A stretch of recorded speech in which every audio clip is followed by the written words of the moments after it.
What's up, what's up, what's up, everybody? It's that time of the day, that time of the week, that time of the month. Oh, yeah. You listen to the good, The band. the ugly. I'm Big Papa. And I'm just Jeff. Just Jeff. Just Jeff.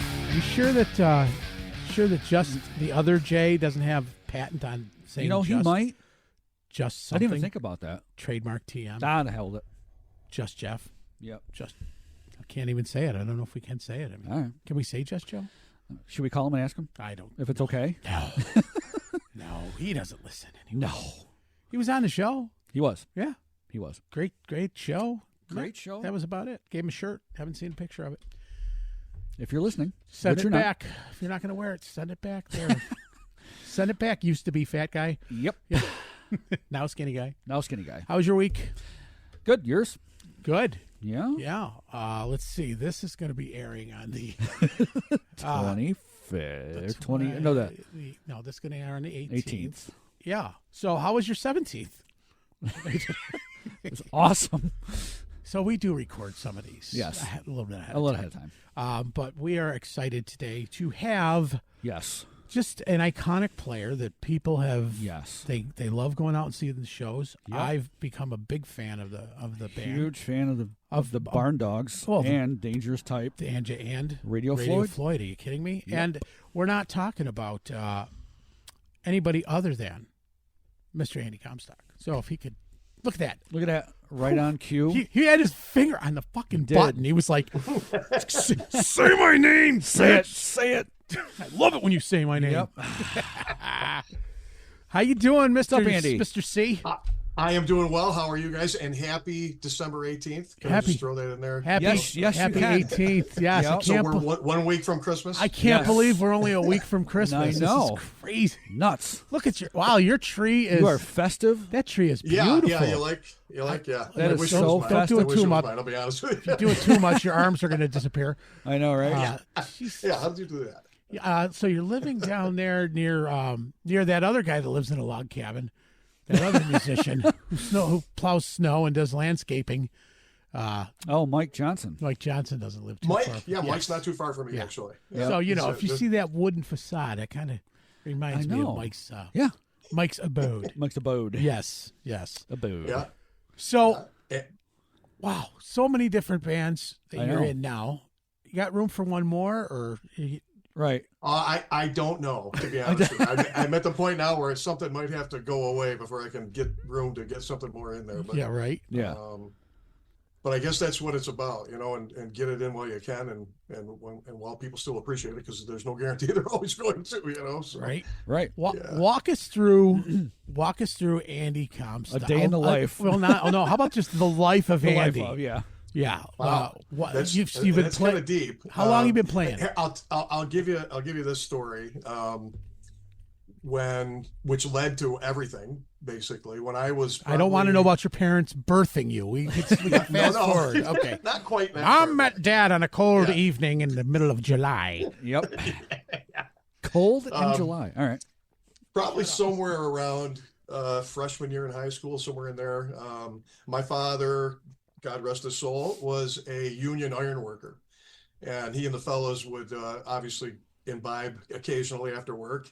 And one of their big calendar events every year was to go out and get a little sauced and do their Christmas shopping on Christmas Eve. So you never knew what you really were going to get. And one year, my father bought me the Sears Special Combo bass with a little amp, Yep. Nice. It was probably a Memphis or some kind of P copy, whatever. Yeah. And of course I looked at it, and at the time I was not a player. I played some brass instruments in high school and things like that, but I was just like, oh, well, that's pretty cool, And then it sat in the corner for about 2 years until one of my best friends, Lee Dayton, came up and said, hey, where'd you get that? And I said, oh, it's a guitar. My dad bought it for me. I haven't really messed around with it much or done anything. And he said, well, first off, it's not a guitar. It's a bass guitar. And let me show you a couple of things. And he did. And then, I just started a love affair with that instrument. I immediately went to Machine Head from Deep Purple and Zeppelin 2, I think were the two first albums to cut my teeth on, and literally sat in my room, after school every day and went through those albums and tried to pick out what those guys were doing and try to figure it out. And then, eventually you start you for whatever reason at that age, players they're not that numerous, so you kind of gravitate together. And I met a guitar player that was a friend of mine from up in Phoenix, New York, and a drummer that I played basketball with, and the three of us, we were probably the worst band that ever existed. I don't know. I don't know. We've all had a couple of those. Yeah. The names are a lot. The names and the logos are a lot better than the music. Yeah. Yeah, and that's pretty much where it began. And then Andy, the do you remember? singing aspect of it never came until later on. I was mostly a bass player and sing some backup and sing harmonies and a couple of leads on some songs and things like that. Cool. Until the Bar Dogs struck out on our own from the former band that we were all in together. And at that point it was, well, you take over the vocals, Andy, or we're going to get, bring in another singer. And we ran a couple of practices and had our first gig. And then, gosh, that's 12 or 13 years ago now, I think, so at that point. So, and then the rest just kind of went on from there, Cool. I like it. You were about to say something. Do you remember the name of that first band? I can remember two names. Shed Dog. And they probably were, one was First Strike, Okay. which was born, I think, out of the Reagan era. We didn't mean to associate it with nuclear war or Right. anything like that. But for whatever reason, First Strike came out, and then probably 6 months into it, we're like, well, maybe we shouldn't use that. Yeah. And then for some reason, we stumbled across the word parallax. I think we saw a movie called The Parallax View, I think it was called. And none of us knew what that word was. And we looked it up, and it was basically a way that you could look at things differently and see things differently than what you're looking at. And we said, well, that sounded cool. So we went with parallax for a while. And I don't even remember. It's a lot deeper now. Right. It's a lot Yeah. deeper now. Before it's like, I don't even know how to fucking spell it. Right. But at some point when you're younger and getting into the bands and doing those things, you think more about the name than you actually do about playing and making the music good. You know? I remember years ago, we were flipping coins on band names, and it was like, I came up with like Star Chamber. Oh, nice. And I was like, oh, that's kind of, I like finger in the book. Whatever that says, well, That's thank the God name it of the wasn't. band. Good thing you didn't point on herpes, 'cause- Right. But that band would have lasted a lot longer. Yeah. Well, You can't get rid of that. Can't get rid of band. it. See what I did there? I see what you did there. Right? I see what you did there. God, so many people love I that know. band. And then Or hate it. Star Chamber was one, and then the one we ended up going with was Clowns of Doom. Oh, that was your COD. That was my COD, Clowns of Doom. Cash on delivery. Doom. I think we all got Doom in there. At some Yeah, there's point. all some In a kind band of name, doom. Yeah, impending doom, Impending doom. pandemic of doom. Yeah. Literally, thanks to Black Sabbath, I think. Yeah, right. Started that whole thing, right? Yeah. Yep. Yeah. Got up there, Doom Yeah, Slide. there it is, right there. Doom Yeah, there Slide. you go. Doom Slide. Yeah. That's Doom Slide. That is Nice. Pete Merluzzi's album. Yeah. That's one of the guys who's been on the show. He sent that up here, and I was like, Nice. Deep Purple Yep. kind of reference Yeah. to it. Yeah. Cool. But those were great albums to cut your teeth on, though. My God. Yes. Oh yeah. I mean, Yeah, that kind of led to looking at bass players in bands instead of the band. In other Right, words, sure. so once you got past those, I started to get into some Iron Maiden. Yep. And learning his stuff, and then it's weird because then there was a period where it went all Beatles for a while because we got exposed to that stuff. okay. And then you kind of get into that and you learn some of the roots of where some of the stuff came from. And then it's 1978 and Van Halen comes out, Right. And then, Yeah. of course, that changed it all back to the rock and roll thing. And, yeah. Very 78. cool. Oh, he put a date on that one. He did. Yeah, so 78 when I was born. No, Yeah, no, I was I- bored. I Shut up. wish. Yeah, right? Yeah. Yeah, well, we're all old. When did you so the one of the bands you have, Radio Floyd, you do just such a phenomenal frickin' job on the Pink Floyd. you. And, Yes. and as Steve Shad, we were talking the other day, it's not just a bunch of guys getting up there and playing playing some music. You put an actual show together. Yeah. And Yeah. and you've got some of the most, just diverse and great musicians in that. I even Jerry Moore, I mean, playing sax. Yeah. Jerry's great. Jerry's just he's sick how good a saxophone player he is. Yep. I met Jerry Moore through getting into that band. We actually, Dangerous Type and Radio Floyd kind of happened concurrently.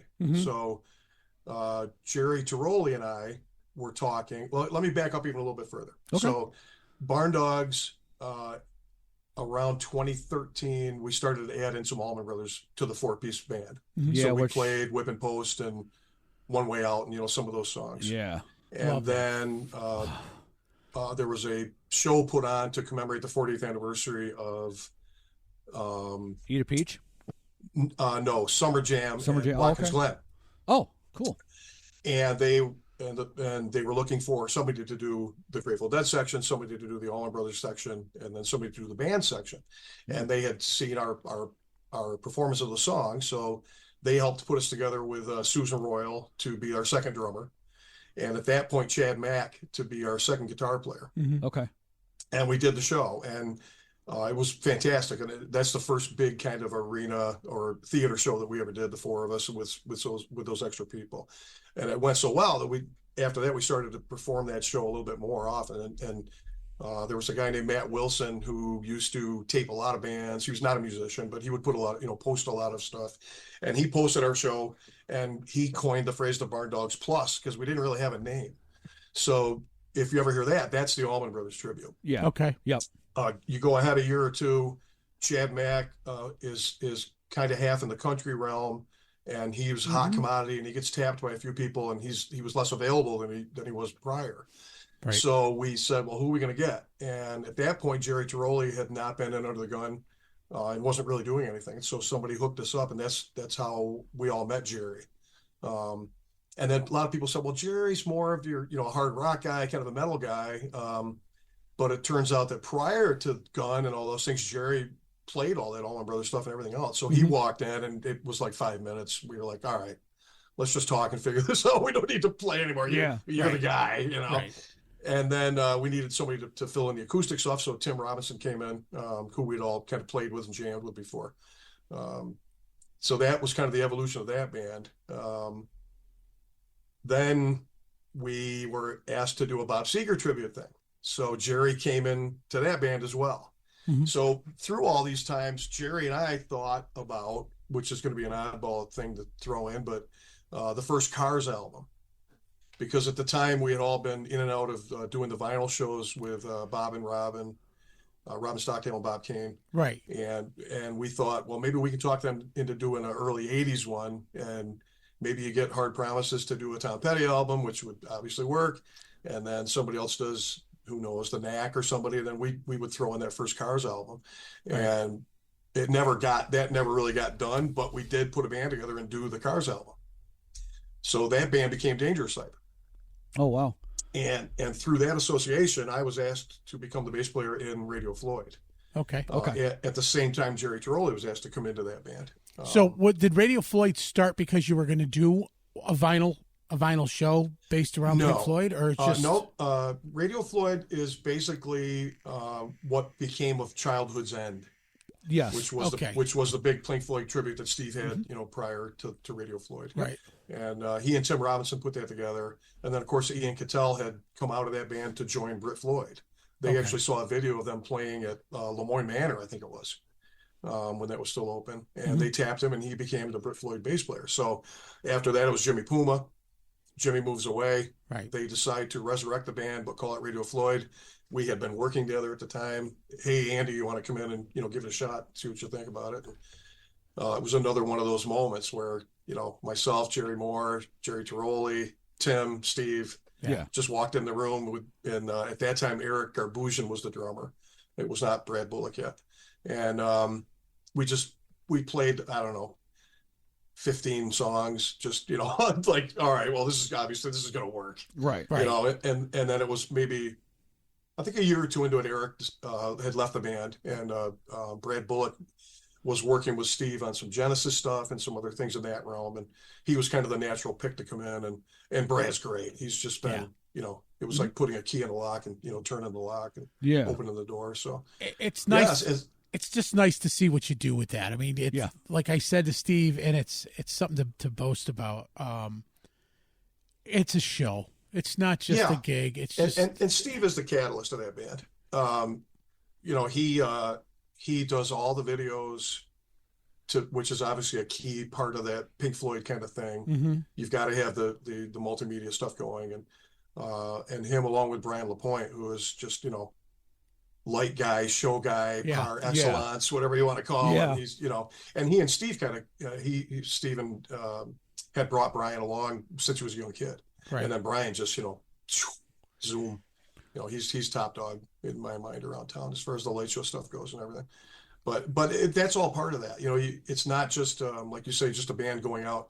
You have to focus on getting the material right, and you have to present it in a way that people are going to recognize it because they've all listened to those albums 50 times. Right. But the show is what really sets that thing apart. The light show and the videos and everything. Yeah. Now, do you feel it necessary when you're doing something like Floyd or like the vinyl shows do, where they play the album, they play it same sequence? I mean, Floyd's albums tell a story from the first time, years ago when we dropped the needle down until it was time to turn it over. It tells a story, and that's why such people that like to take themselves away to be another place through the art of inhaling. An enhanced experience. It brings it to, instead of 3D, to 4D or 5D or holy D. A legally enhanced experience. Now, yes, very legally enhanced experience now. Right. Which must be confusing certain keyboard players. It's like, I can't. That's been illegal my whole life. Right. What's going on here? Yeah, there's a learning curve there for sure. Yeah, right. You mean I don't have to sit in my van with all the windows up? Right. But do you feel we've got to do it in the order that the album is if we're going to be a tribute, or we want to go chronologically, or do you just start throwing them all over randomly to change it up a bit? Well, I don't get into the formulation of those particular shows. That's kind of Steve and Tim's realm. Yeah. And one thing I will tell you that when we do Dark Side of the Moon or something, when a certain anniversary hits, like it's the 30th anniversary of the album or whatever it is, we do stick to doing them in order and making sure all the songs are in there. And to me, that's kind of important to do that show. Yeah. But the thing with that show and with other shows like that is it's hardly ever are you doing an album. Right. You're picking some from the early era with Animals for Radio Floyd, for example. You're going to do some of the traditional stuff with Dark Side of the Moon and those albums in there, and then we throw in 90s stuff after Roger Waters left the band. Right. We do some of that stuff too. So it's kind of fun, but to me at that point it's more about the songs. Your battery's flashing. What battery's flashing? On your computer. Is it really? What the fuck is going on with that shit? There we go. We're back. But to me it's like I would focus on the individual songs and make sure. I've always kind of taken that attitude in any of the cover bands I've been in. If you want to go out and improvise and do some different things, write some songs. There's plenty of people that will go out there and watch original music, right? And it's great. But if somebody's coming to see the Barn Dogs play the Doors or some Stones, they want to hear what they're used to, and they know that they'll never get a chance to hear those songs live by the original band, right? So we try to give them that. We try to give them that experience and get it as close to the bone as we can. Sure. No, I'm glad you say that, because there's two schools of thought to any musician. Yeah. There's some schools of thought that if you get the first, I don't know, measure of a solo and then you feel you need to improvise the rest, you improvise it till the end. Yeah. I'm not throwing anybody under the bus. Sure. However, I'm not throwing anybody under the bus. Don't look, Except for Jeff. don't look anywhere here. So, some people hit it no for no, and then other people say, hey, I want to put my own creative spin on it. And we say, well, that's cool. Do it at home. Yeah, or if it's not going to be possible, then either we don't do that one or we do something, or get it close. Sure. Get it Sure. close. Or what I've always said to some people, and you don't really see it that often, but maybe when you promote the show that you're going to do, let them know this is going to be an interpretation of those songs. We're not looking to do I like that. An exact representation. that. We're going to let you know that we're going to put our spin on them and let people know that ahead of time. I think we need to call the band Interpretation. Hey, that's not bad. There you go. You Named- can't no. start another one there. No. Interpretation Wait, no. named by Andy Comstock. We're just going to call it Comstock's Interpretation. Oh, there you go. Now he has to be in the band. Boom. There you go. I love it. My brain is always just moving like a million I miles tell an you, hour. I think that's awesome. That's great. Comstock's Interpretation. That's right there. So Andy, you Having take that shirts same made next week. Yeah, so you take that same attitude with the Allman Brothers stuff. Yeah, we do. Because I'll tell you, I've seen the Allman Brothers show that you guys do, and killer. it's just spot on. Yeah, it's been a lot of fun, and with that one, we definitely focus on making sure those guitar harmony things that happen are going on. Yep. The two drummer thing, Pete Szymanski and Sue Royal locked up from day one. I mean, as soon as we put that thing together and just tried to pull it off, they just do it. And you can't do that with a lot of two drummers. A lot of guys have their own style, and the one guy lays off the beat a little more, where the other guy maybe pushes the beat, and the next thing you know, just the whole thing doesn't sound right. Well, so we've been very fortunate that the two of them nailed it, and then and Mark Westers and JT, blending those harmony notes and this thing, all that stuff has to be there. yes. Oh God, if it's not. And for whatever reason, I'm lucky enough to kind of be able to sing it. So I will tell you, you definitely have the voice for it. Yeah, I never knew it, Right. until we started messing around with a couple of songs. And same thing happened when the Barn Dogs do the Doors. I think we were messing around with LA Woman at practice once, just goofing around. Right. Sure. And we were all like, man, that sounds pretty good. So next thing you know, we got like 8 Doors songs in the set. Yeah, that's when you start. That's when you start going overboard. It's like we'd start rehearsing, and we said, I think BB was like, let's do a Creed song, and we said, all right, and it's like, we could do this one too. The next thing you know, it was like 6 Creed songs, and I'm like, well, we can't. We're not going to be a fucking Creed tribute band. I mean, right. All right, Number one, I'm not bringing 15 guitars to tune to Mark Tremonti either. Yeah, right. Well, they're there all you over go. the place. There's that. Yeah. I haven't seen Jeff in a while. Hope he's doing well. I know Jeff from way back in the Albino days. Yeah. The Albino days. I think we've discussed that. I was in Florida when the fire happened, so I did not lose anything, but obviously a lot of friends did. And Yeah. even from afar, that was a sad day to see that. I lost a kid. I lost my kid. I think we've discussed the Albino days till it's been beaten. No. It was very traumatic for a lot of people. I understand. You didn't lose any gear there, fucker. That, okay. All right. The rest of us did. None of us had insurance. We barely had jobs back then. All right. I don't want to hear it. True. Yeah. So I lost my kit was up in Paris's rehearsal studio Paris. up there. Yeah. Which was pre. That was Lee Anderson's original band. Pre Under the Gun. No, pre Maryland's Chamber. Pre-Maryland's Chamber. I'm sorry. Pre-Maryland's Chamber. Yeah. Right. And so yeah. Mm-hmm. Yeah, we had the little building at the bottom of the billboard pole there. Right outside Yeah, the so parking lot. you weren't affected other than maybe water damage. Well, I was gone by the time the fire happened. I had moved out of there, and I was in Florida actually chasing my now wife, which I got to get her to come back home with me. Hey, but my mother actually cut the article out of the paper and mailed it to me. Oh wow! And that's how I found out. That's how I found out about it. Yeah, back then when we actually used mail, And Yeah, right.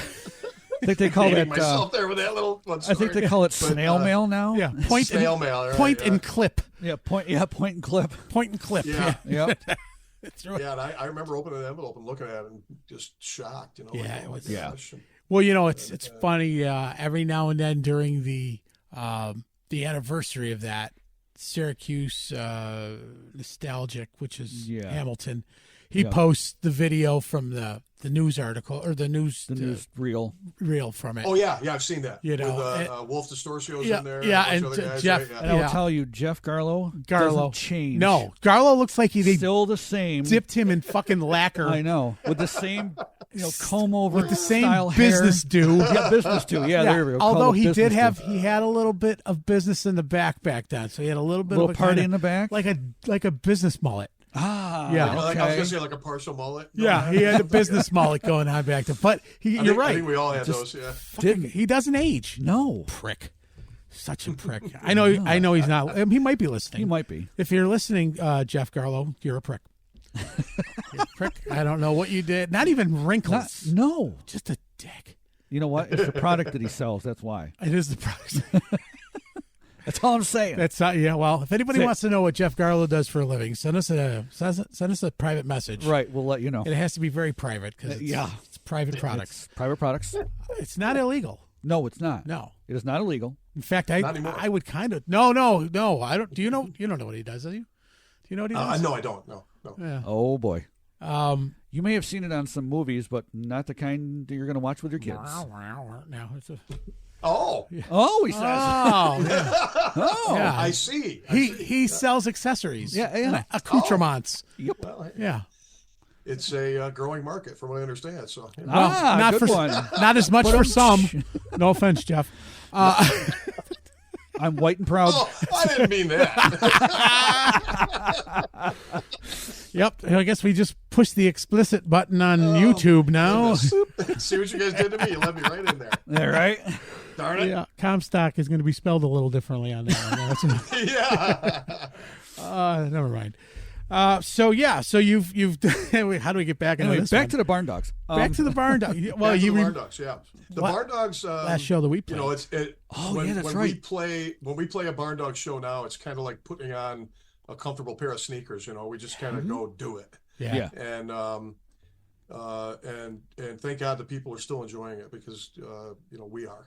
Yeah. You know, and at some point, obviously, that'll, you know, who knows when it'll change. Things always change. That's one thing you can Thoroughly count enjoy it. Well, you know, on. But one thing that changed after a barn dog show was the pandemic. The week after, and In fact- we played with you at Average Joe's. You guys were on first, and we went on after. Yeah, you opened up for us. Yeah, that's how we're going to say it. Yeah, you had there the you go. early side. You That's opened fine. up for That's us. fine. Yeah, that was funny. We talked about that because the Barn Dogs played at the Ridge this past Friday. Okay. And our last full regular gig without restrictions was at the Ridge also. Oh. And then we had the one at Average Joe's about 2 weeks after that. Yep.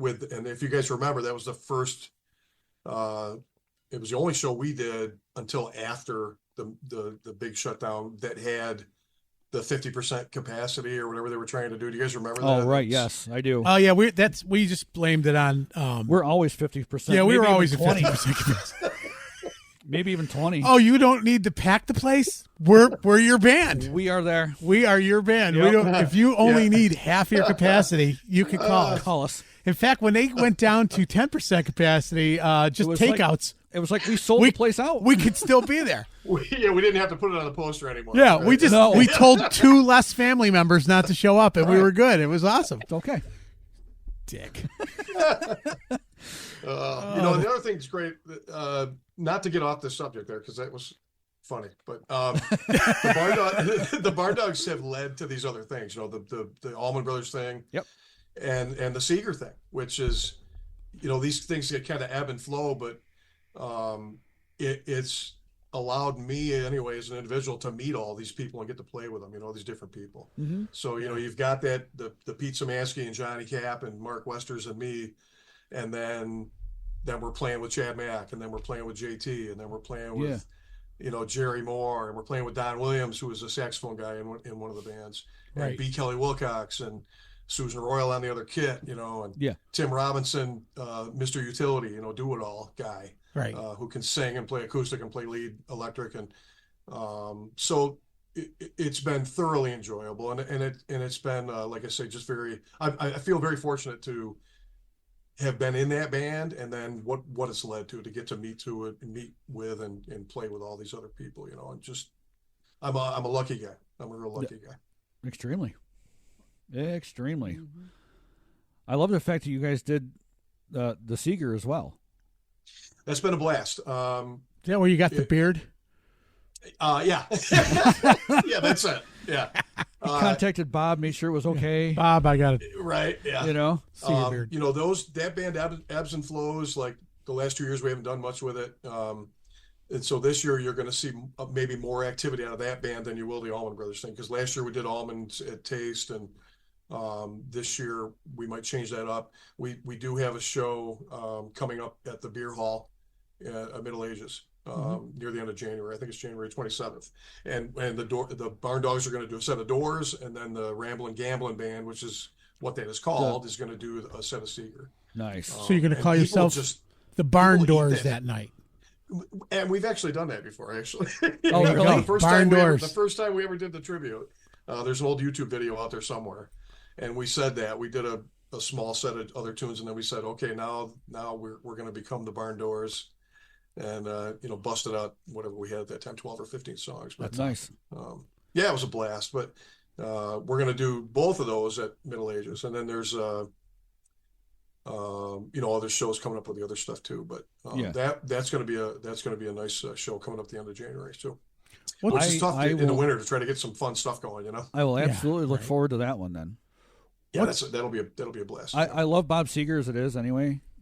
You know, As a man or as a musician? never been a musician. Okay, I wasn't sure. Never been Yeah, I would- huge door. I never Go been a ahead. huge Doors guy. But I do. I grew up appreciate a it. Doors guy. Okay, Never played it with anybody. Jeff's young. right. He's young. And then all of a sudden we were like, let's give it a shot. But I cut my teeth playing bass on Soft Parade, and Yep. and it took me probably, I want to say 10 or 12 years into listening to the Doors to realize that they didn't have a bass player, that it was Jerry from Elvis's band Elvis's and other band. guys, Yeah. playing bass on the studio albums. Mhm. And then of course, yeah, like you mentioned, the left hand of the master there doing it live, Yep. on the keyboard. But Yeah. I was like, well, somebody's got to be playing bass in there. I can hear it. It's Right. like, that can't Yeah. all be happening on the keyboard. What's going on Exactly. in there? know? Keyboard and keyboard. What keyboard is with the bass pedals? Bass pedals. Yeah. Yeah.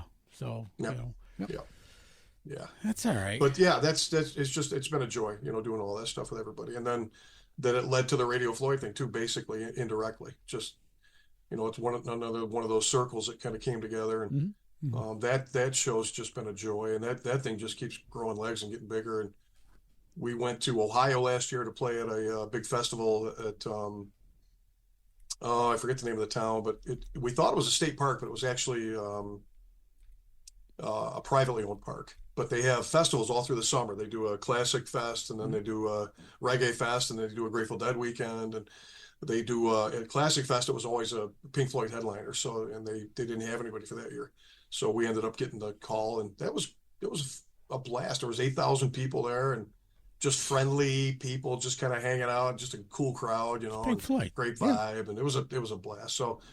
I normally I don't get to do a lot of those big shows like that, so that was a lot of fun, man. Pot's legal now. And pot's legal, And pot's legal. not in Ohio, by the way. No, not in Ohio. Oh yeah. So they No. didn't do it there, Mr. Yeah. Ohio Governor. No. Yeah. Right. Andy, is there a band? The place was called Nelson Ledges Park, Okay. and if you're ever out there, beautiful park, big quarry, and it's kind of halfway between Erie, PA, and Cleveland, and you kind of go south, and it kind of sits there in the middle of nowhere. But Right. beautiful place, and great friendly people. That's cool. Andy, is there a band that?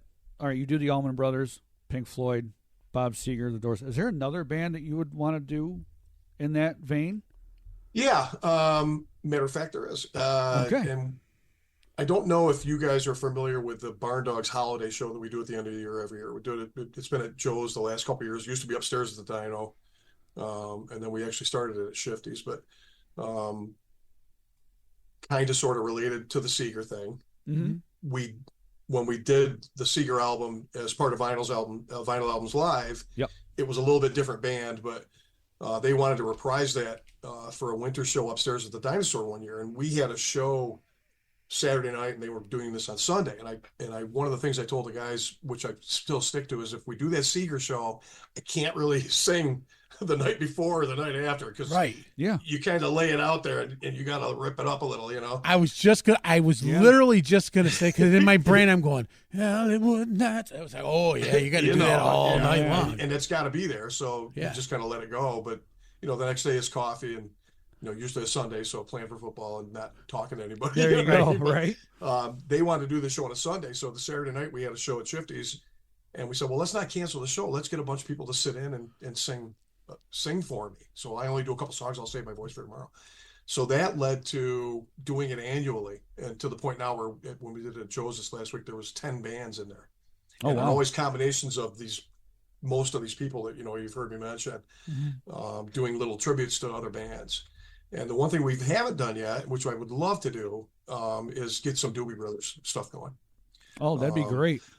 And it would mostly focus on the earlier stuff, Toulouse Street and the real rock part of Doobies. Not really the Michael McDonald. I was going to say later on, it would be more of the original hard rock stuff. Yeah. Well, so many people are coming back. The whole yacht rock stuff is coming out with. I don't know if I'd call them yacht rock. Well, some of the songs. I mean. Oh, I know. No, I know. In the mid to late 70s, everybody was trying to touch upon a little bit of that. And then, like you say, when Michael McDonald came in, they really kind of went full force into that stuff. And nothing against it. It's not my favorite era of the band. Right. And he's an awesome songwriter and a singer and everything. And they obviously were, hugely popular during his era of the band. But yeah, if we can pull it off, I've certainly got enough people to pick from that, that we get to play with. Yeah. So, and then that becomes the issue. Like, okay, who's going to be the guitar guy? You know what I mean? Like, who's I getting got to left pick out? on these four guys. So who knows? But one thing that's nice with those bands too is like the Seeger band is a 9-piece band. So wow. We've had on a regular basis Joanna, Nick Jewett, and Maureen Sheridan Hennessy have been the two. I don't know if you want to call them the doo-wop girls or whatever. Yeah. The background Sure. singers. Yeah. Which to me was always astounding that we got those two, because they're two of the best lead singers in any of the bands in town, between Mere Mortals and all the stuff that they've both done and the stuff Joanna's done with us and the other bands. It shocks me, but they've mentioned, and other people have mentioned too, that these bands, it's more like family. It's more like family having fun and doing something together. And it doesn't matter if you're the guy out front or if you're the guy in the back playing the triangle, on two songs. It's right. Yeah. So it's all part of the same effort to put something cool together and have people enjoy it. So it's exactly how we felt. Jeff and I were blessed enough to play with Ben Morrow when he came to town. Yeah. And you had Edgar Pagan on bass, and you had Goose was up on drums. And I mean, it was just like, this is cool. I mean, I sang backing vocals for the night, and except for a song that he had me up, and now next time he comes, we're gonna encompass more music, singing more lead stuff. But I just like being there, being part of it. Yeah. And like you said, it's like a family thing. Yeah. You don't care, you don't need the glory or the. It's just watching people smiling, having a good time. No, and doing what you love. And like I say, I consider myself to be extremely fortunate that I knew that this is kind of what I wanted to do and that I've been able to do it. And it's been with the help of a lot of people, Well, let's not forget our families for putting up with this shit too. Yeah. That's true too. No lie. I'm very fortunate. I have a wife that's, 100% behind me and has supported me. Who I'm sure, Jeff, at least you probably have met at one of the parties back then, back in the day, as they say. Yeah. Those were some pretty crazy parties. Super sweet girl. If she moved up here from Florida, you must have done something impressive. Yeah. Yeah. I'm not quite sure what it was, but it was his bass playing. It was his bass prowess at bass. Yes. So out of all the years you've been playing, tell me one of your favorite shows you've ever played. In recent years, I'd have to say that show in Ohio with Radio Floyd. Okay. I don't want to discount any of the shows with any of the other bands. If I had to tick them down, I'd say the Ramblin' Gamblin' Seeger thing, probably 2018 we did at Taste of Syracuse. That was a blast. Barn Dogs, the 4-piece. There's too many to really say which was the favorite. Right. To me, any show with that band is a favorite because, like I say, we walk in and how you doing? Good. Good. How was your Tuesday? Great. Okay, here's the list. All right, let's go. Boom. And we play the show, and have a good time. And yeah, but I would probably say the Ohio show with Radio Floyd, because that was a special thing. We don't get to do a lot of that stuff, So has there been a moment? You knew this question was coming. Yeah. There's had to have been one or two moments throughout your career as a musician that have been just some funny shit has happened that not everybody might have caught it.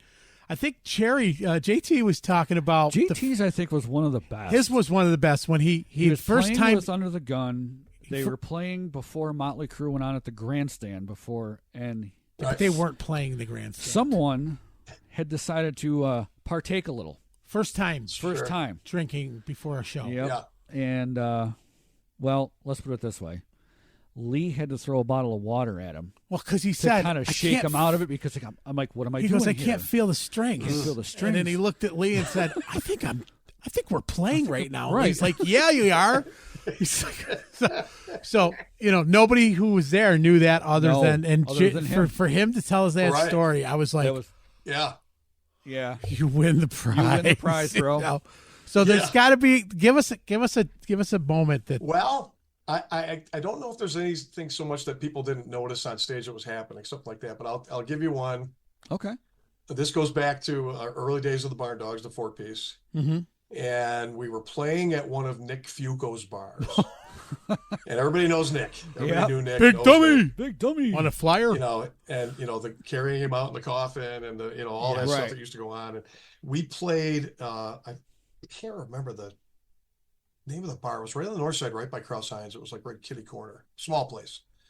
But the Wolf Inn. The Wolf Inn? The Wolf. It was the Wolf Inn. That's exactly where it was. So right. That made Fuco's look like the Taj Mahal. Oh yeah. Well, we were starting out, so we thanked them actually for taking a chance with us. But that was a restaurant. So if you guys remember, the band would set up in front of what used to be the old kitchen, and there was a swinging door. And it wasn't a kitchen anymore. It was just, a catch-all back there. There was stuff. But you're young and you want to be the rock star guys. So you would go in there and wait till they called you out to play. And that door would, it was a swinging door. And sometimes it would swing a little past closed. So we're back there and we're waiting.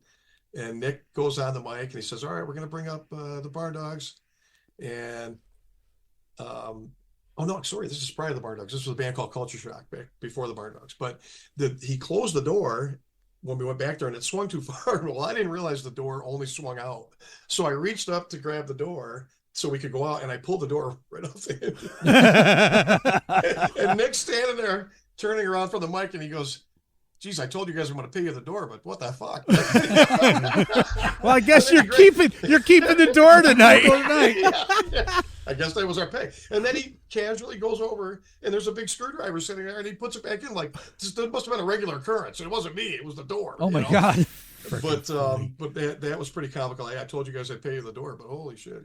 Yeah, that's awesome. You know what? Leave it to Nick. Oh yeah, leave it to Nick to not be frazzled by anything. No, didn't really faze him at all. I mean, not a thing. My first time playing was at Fuco's, not that bar, but the actual Fuco's, and when they told me I had to put my drum kit on top of the pool table, I was like, "Oh the fuck." Huh? Luckily, I wasn't a fat guy back then, so I could climb up there. But still, it was like, well, I got to pull everything in. I mean, well, do I get any more? That's the room you get. And I remember we were doing sound check, and I was like, what the fuck? And his mother, Nick's mother, was over there, and she's like, no swearing at my fucking bar. And I was like, no swearing at my fucking bar. Right? What happened? Where's that? I had to bring her a letter from my mother that said it was okay, because I was like 17 at the time, and I had to have a letter that said it was okay that I played in her bar. And no swearing at my fucking bar. I'll never forget that. I was like, yes, Mrs. Fuco. Jeez. And so that was one of those places that you're just like, I can't believe this is where we all started.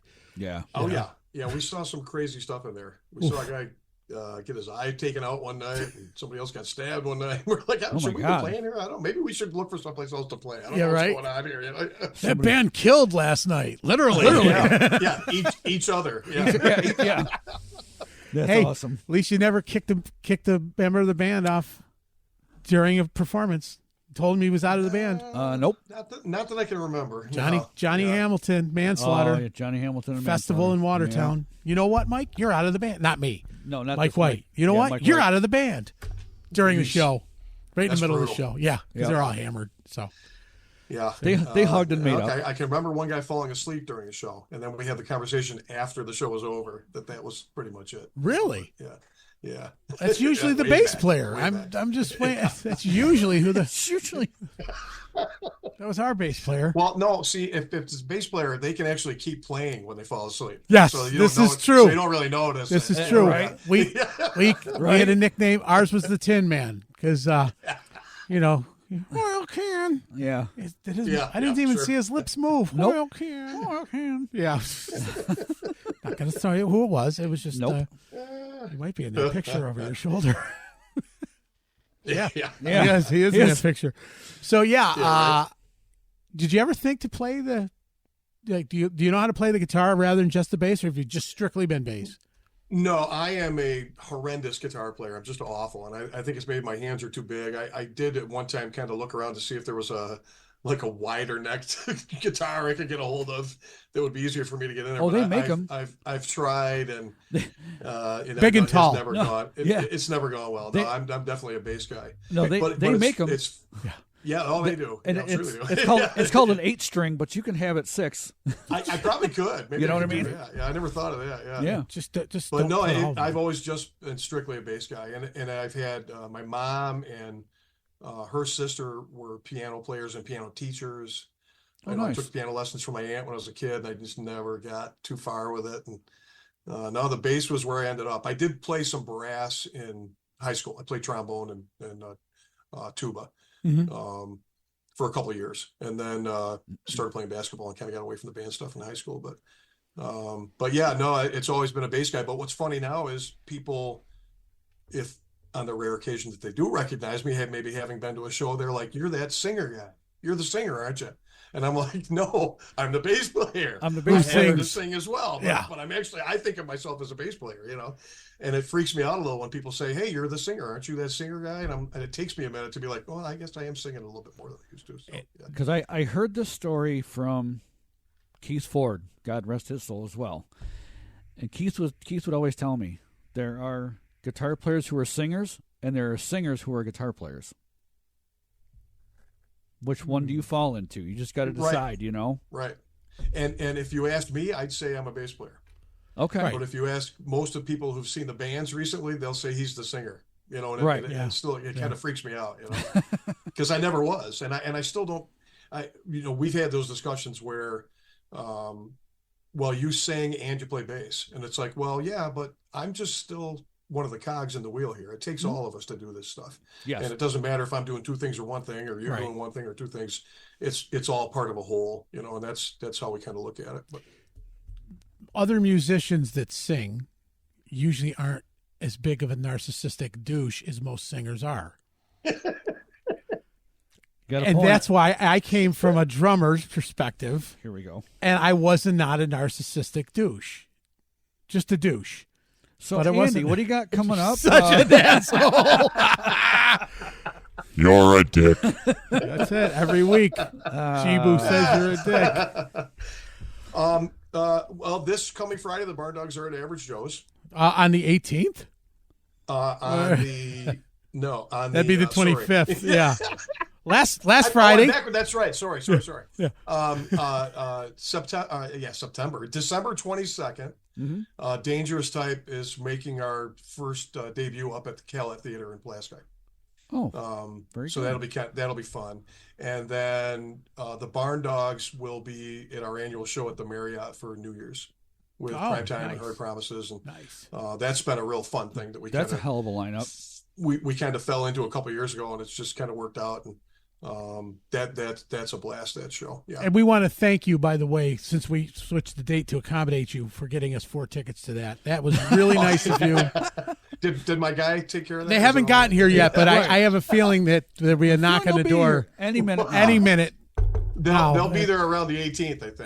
Okay. good one. Yeah. I mean the 19th. The 19th. They'll be you there go. the 19th. All right. I just want to make sure. I'm staring at the door now to make Nope, not Nope, yet. nobody here. Not right now. Yeah, I told Nope, him. still not. I told No. him this, Probably I told another- him we're only on for an hour. You better get It's over probably it. another Temu delivery anyway. Shut up! I got a problem.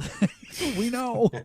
He makes fun of me all the time because I seriously have He has a problem. I have a problem with, I have a problem with ordering shit online. I think that's a COVID leftover. I think we all got into that pattern. Dude, Oh, God, I yeah. have no idea. It's like that and DoorDash. I don't think And then you realize, well, this isn't so bad. This is kind of cool. You can have shit brought right to your house. It's And, not so bad. and as long as you're willing to give the Chinese your information, don't- you can get it for $1. Yeah, right. I don't have to go to right. the restaurant and be bothered by everyone else. They can deliver it to me. That's right. That's right. And there you go. Look, there's just boxes of shit in the studio Oh, my here. God. Nonsense. Oh, you know what? I think your guys' tickets might be in one of those boxes. They probably got. I will make sure to open them all tonight. before we hit publish on this episode. Yeah, right? Oh, shit. So you give us a Give us a fanboy moment. Who have you met that you've always either always Besides wanted to, us. besides us? Yeah. Like you've always wanted to meet, or you've played with. I'll give you a couple. One big one for me was Denny Lane, who of course was the big Wings guy. Played with McCartney Yeah. forever. I had the fortune to be involved in a couple of Paul Davies Beetlejuice productions Yeah. over the years, Mhm. and myself and all of the Barn Dogs actually were in the year that it was at the Landmark when Denny Lane came, and I still don't even know how it happened. For some reason, I had to go up and wait. There were little dressing rooms there. It was kind of funky there, but before they did the remodel. But You get lost getting to those dressing rooms. yeah, it was kind of weird, But I Halls. ended up in the room with Denny alone, and I don't think I've ever even told anybody this story. We talked for a good 20, 25 minutes. It was I wasn't due on stage, and he wasn't going up till the end, and I think I went in there to maybe we were storing our instruments in there between sets, just so everything wasn't taking up all the stage space.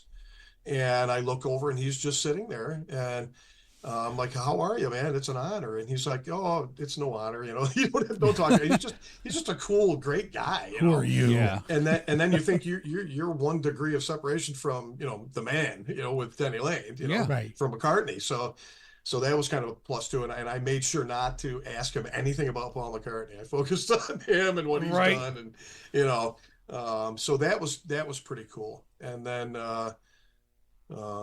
other than that, I didn't get to meet him, but a year or two before he passed, I was able to finally see Greg Allman. Awesome. What's the one out Cayuga way? Cayuga Lake? No, the amphitheater that's out there. Deering Lake? Where they have all this. CMAC. I- Or not Oh, CMAC? CMAC. Yeah, CMAC. There's Okay. a CMAC. And I knew that and you didn't. I have a short video clip of him doing the end of One Way Out. He did it that night with his band to end the show. Nice. And I remember seeing him after that, Mhm. if the show ended, having to be helped off the stage. And it kind of puts things into perspective for you. Yeah. Yeah, where a we're little all bit. at and how long we've been at it, and how fortunate I was to be able to actually see him sing that song and Mhm. scream my guts out, like, Yeah. I can't believe I'm saying this, and I still pull that clip up periodically and just watch it, and Mhm. I get a little tear in my eye, Yeah. because at some level we were born a little later than a lot of that stuff, so Yep. we didn't get the chance to go see an Allman Brothers show, the original lineup or anything, so that was a big one for me. It was, being able to see him live and watch him actually sing that tune. Yeah, I wish I had done that myself. I think I felt that way myself when I saw John Entwistle at the Lost Horizon. I've heard that from several people. And so, I missed that show. So unfortunately, but, many yeah. times I listened to the Who's albums back to back to back, just listening and listening. And he's up there and he's doing sound check and he's doing Boris the Spider, and it's like, holy shit. Yeah, I can only wish This guy's that I had that, friggin', Right. gotten that opportunity. Yeah. I felt like that, and I've been a metalhead my whole life. So, but it started with Cream and Deep Purple and Zeppelin, and those were the foundation for me. I mean, I Same had my here. first Cream thing. I was on 8-track. It wasn't even on. And I thank my uncle because my uncle, he played with Ivory, and then he was with for years, and then he played with Southern Comfort was the last band that played a lot. He was the singer for them, singer-drummer. So it was like a musical idol to me growing up. And he's like, listen to this, you know, and he gives me my first 8-track player with Cream on there. And I was like, this is freaking incredible, you know. And then I'd start listening to a little bit of Stones. Didn't really get into the Stones as much. But no, I wasn't either. Then Black Sabbath, and then when everything turned it around was Kiss, and I was like, holy fuck, you know. So throughout the years, to meet those guys, to meet John Entwistle, to meet the guys from Kiss, to meet the guys from Foreigner, to me that was just like I'm meeting my idols. And even later in life, you know, just somebody as simple, not as simple, but somebody as local as Joey Belladonna or those guys that you just listen to that music. We forget how enriched this area is, whether it was playing music or people that came to Syracuse and played for us. We were freaking lucky. We were really lucky. Extremely. You know? In fact, we still are. You know, I have friends from Baltimore and some other areas that spent time here and go to see some of the local bands, and they see us all talking to each other and that we're actually friendly with each other. And they're like, you are so lucky that it's like that here. You don't understand. I'm like, what do you mean? They're like, well, you come down to Baltimore, it's all about competition and our band's going to kick your band's ass. And oh boy, I'm like, are you guys really still doing that stuff? You know, right? That still exists. And that's not the only person I've heard it from. I've heard it from a lot of people that are like, you don't understand how fortunate you guys are, the scene you have here. Everybody is friendly with each other. Everybody gets along. There's not a lot of egos. And I'm like, oh, I'm aware. I'm very fortunate. Believe me, I understand that. Andy, I attribute that to the days of Albinos. You had 100 bands or more rehearsing in that space, and everybody, you were all, you know, you knew that you were going to get 100 people at your show just from the people that you knew, or all musicians going to see your show. Yeah. So you were going to be guaranteed to do something at each night that you played. Oh yeah. And if you know, broke a string or your head blew, all you had to do is go knock on somebody's door that you knew, and they'd say, yeah, go ahead. We're playing there tomorrow. Just leave it.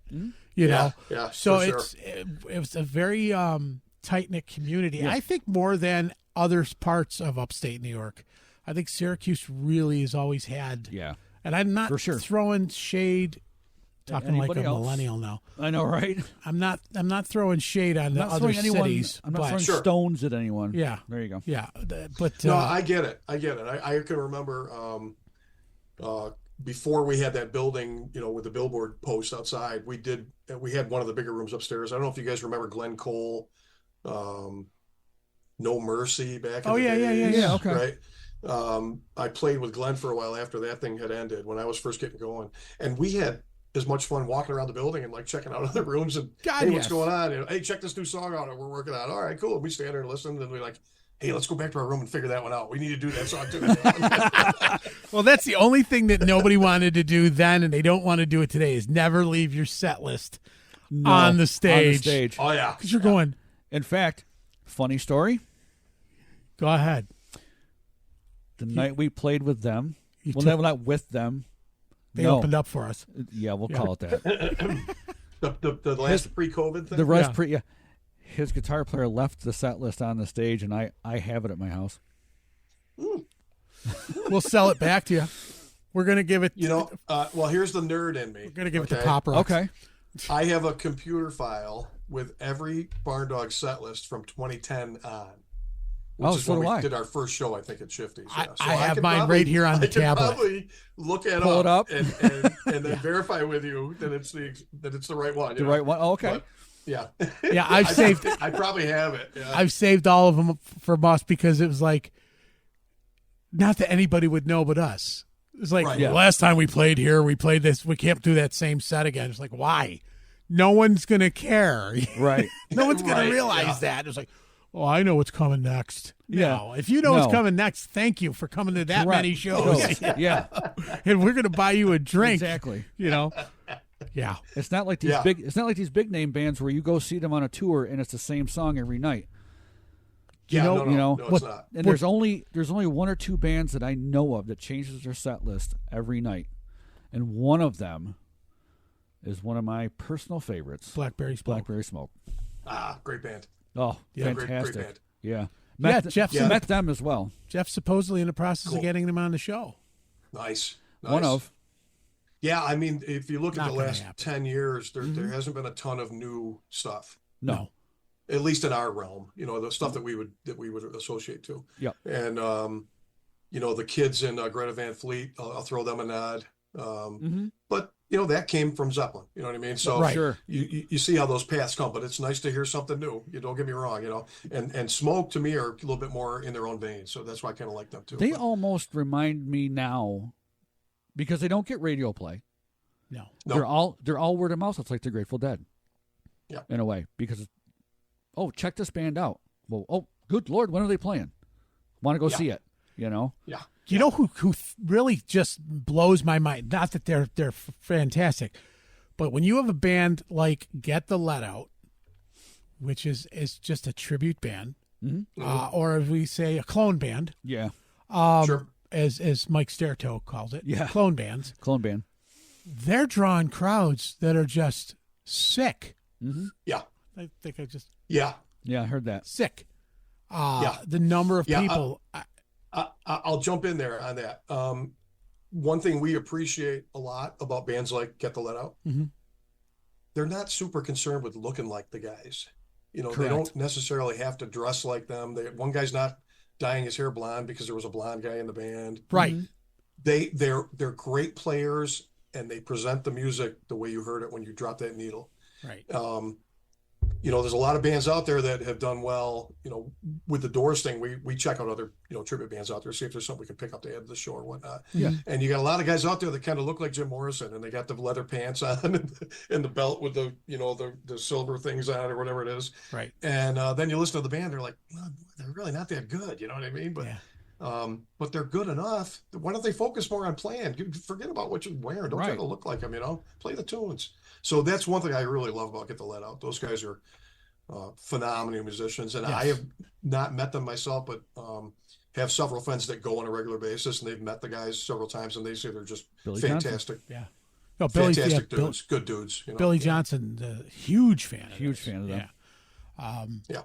But you can't begrudge anybody that's found the secret sauce.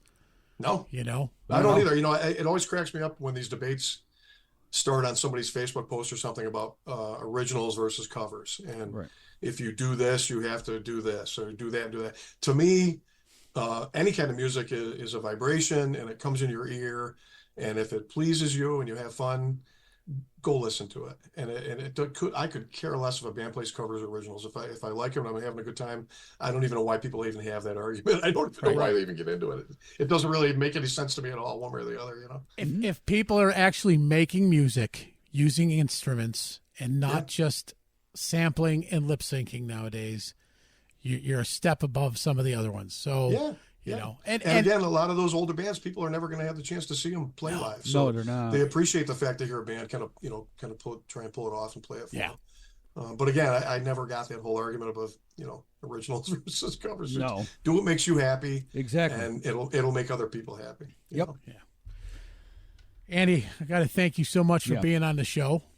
Thank you guys for having me. I'm honored. And we still have so much more that I'm sure we could touch upon. I was going to say, you said, well, why do they want me on the show? Because, and this is why, this is why it's you have a following of people that come to see your shows, and it's proven because you're one of the good ones. There's a lot of egotistical dicks out there. Yep. Not as many in Syracuse as some other towns, but people come to see you not just because you're playing well, but you're a good guy, and we really appreciate you. Yeah, you being on. And everything. Well, you guys have to really get to know me then, if that's what you think. No, I'm just kidding. Well, no, what we have to do is we have to have Joanna on, and we'll have her just kind of tell the true story. Yeah, there you go. Yeah. There you go. She won't hold back either. She'll but no, but in all seriousness, thank you you very much. No, we appreciate that.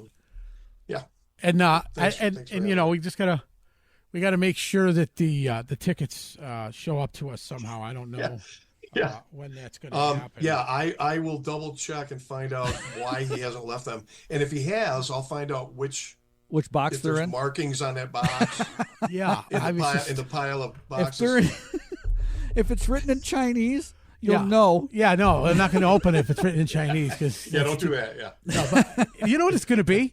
It's going to be like the guy from Christmas Vacation, and he's knocking on the door, and he opens it, and the wreath is hanging in his hand. He's like, I got a package here for Big Poopa. I don't know. Right. It fell between my seats, and I'll be like, slam. Oh, look, it's a Jelly of the Month Club. It's the big one. Andy sent the envelope. Yeah. Oh, the Jelly of the Month Club again. Buy one, get one free. It hides. You son of a bitch. Yeah, only good during February. Exactly. Isn't it bad that we all know that? I know. No kidding. I know, right? So sad. Bad guy. It's on my calendar. Yeah. That's right. I can't wait. He's back again. Hey, I wrote it on my arm. You gotta take advantage, you know. That's right. When you're paying $11 for a fucking hot dog, you better might as well get one for free. Yeah. Anyways, No. Andy, thanks so much. Thanks, fellas. If anybody wants to know, Barn Dogs, January 27th. Yeah. Barn Dogs with the Seeger thing. With the Seeger, January 27th. Yes. Dangerous I will be Type there. December 22nd. Yep. Calais Couple days. and then New Year's at the Marriott too. But yeah. So Very it's cool. only 3 days from now. It's only 3 days from now. Yep. Yeah. 'Cause today is the 18th. It is. We're never going to get this right. Yes, we are. Yes, we are. Just gotta remember to hit that button. I know, right? It says 18. Schedule 18. Schedule 18. God damn it. Great. Now I got to look up the weather. That's right. We could do like a 30-day forecast. Right. So of course it was Yeah. right. What do you mean it's 40 out? You guys been outside? Right. Haven't you been outside yet? Do you ever go outside? We can't air this until it turns 40. We're just going to be I know, based right? around temperature. No, it's 80 degrees outside. Oh, I guess we're not both. This one comes due in August then. Well, if nothing else, I will see you the 27th of January at least. Awesome. I It's wanna gonna be- be a I great wanna show. It'll see be a out lot of there. fun. The beer hall is turning into a kind of a hot spot, so we were looking to get in there. Yeah. Yeah. Andy, if anything comes up that you want to promote or you want us to have you on, have the band on, whatever you want, we consider you part of the family now. We call it the GBU family. Thank you. The Good, Yeah. the band, Thank and the you. ugly. Acceptance accepted. There Thank you you. There go. you go. Yes, There you you'll get go. your membership in the mail right after we get those tickets for New Year's Eve. I was going to say that's probably I haven't fulfilled almost every requirement so far. Yeah, right? Except for shirt size. Yeah. Extra small. Well, anything I have will fit you guys. That's for sure. Small. Small. Yeah. No, he's a schmedium. He's definitely a schmedium. Schmedium. Yeah. Schmedium. Yeah. And we'll see what we can get you from Garlo's inventory. Yeah. Speaking of schmedium. Speaking of schmedium. Yeah. Maybe we can do that as of the month club at some point. Yeah. Never know. That's a different kind of jam of the month is. club. Yeah. Yeah. Hey now. Yeah. Feels like the Boy Scouts all over again. Listen, the wheels are falling off. We're starting the music. Andy, thank you so much. Thanks, fellas. It's All been right, a pleasure. Have a great Thank you. holiday. Take it easy. Okay, you too. See you, All man. right. Okay, bye-bye. See ya. There you go. Another one Another in the awesome. box. Well, thanks, guys. That was fun. No, we ain't done yet. We ain't pal. done. We didn't hit stop yet. Hang right there. We'll be done in a second. Yeah, you don't go anywhere. Nope. Start the music. Yep. Start some music. Start the J-Ro music. Yeah, start the J-Ro music. There it is. You've been listening to The Good, The band. The Ugly. I'm Big Papa. And I'm Jeff. And you just listened to the antics of Mr. Comstock. Mr. Comstock. That's right. Auk Medical Supply, Sharky's Event Center, thank you for being our sponsors. Yes, DJ Life's the Beach, Good Nature Brewery, and Uncle Jimmy's live local music. Coffee Break Toffee and the Print Shop Underground. And let's not forget Snarky Productions. Ooh, don't get so snarky. Yes. Stick around for tomorrow. You're going to see us up here with Ashley Cox. Yes. Oh, no, a week from now. A week Week from from now now. on the 25th. Yeah. Christmas. Christmas Day. Take it easy, everybody. Happy holidays. God bless. Peace.